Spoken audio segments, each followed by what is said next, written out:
Unang kabanata, nakatanggap kami ng impormasyon na ang punong executive na kalaban na si Mas Alan, ay nasa Y na sector, para sa on-site visit.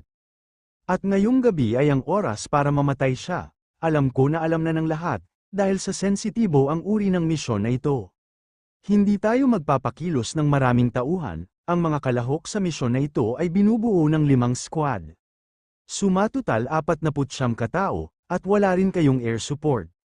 At ang bilang ng mga kalaban ay 350 hanggang 500. Sambit ng kapitan na Chinong sundalo, habang ang 2 Koreano sundalo ay nag-usap, ano ang sinasabi niya Cheney? Tumahimik ka Deiro, alalahanin ninyo na ang misyon ninyo ay hindi ang sakupin ng lugar na ito.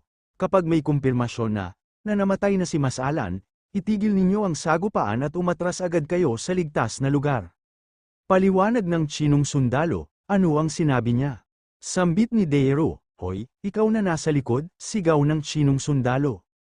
Habang napatingin ang iba sa likod, pero walang kibo sila Deiro at Cheney.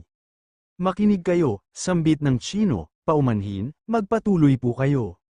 Sambit ni Cheney sa lengguwahe ng mga Chino, at parang naangasan ang Chino, nagkatitigan sila. Sa totoo lang may sasabihin ako sa mga ganitong sitwasyon ngunit pagbibigyan ko kayo ngayon. Dahil mahalagang araw ngayon, napakahalagang araw para sa lahat, sambit ng Chino. At napangiti si Cheney, okay, ngayon ay tapos na ang pagpupulong. Sambit ng kapitan, yes captain, tugon ng lahat.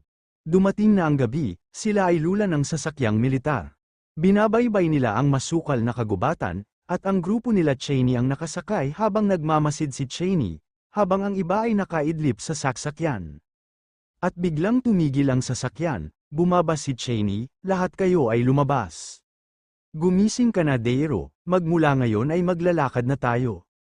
Hoy Dareo gising, sambit ni Cheney, suriin ninyo ang inyong armas kung nasa mabuti itong kondisyon.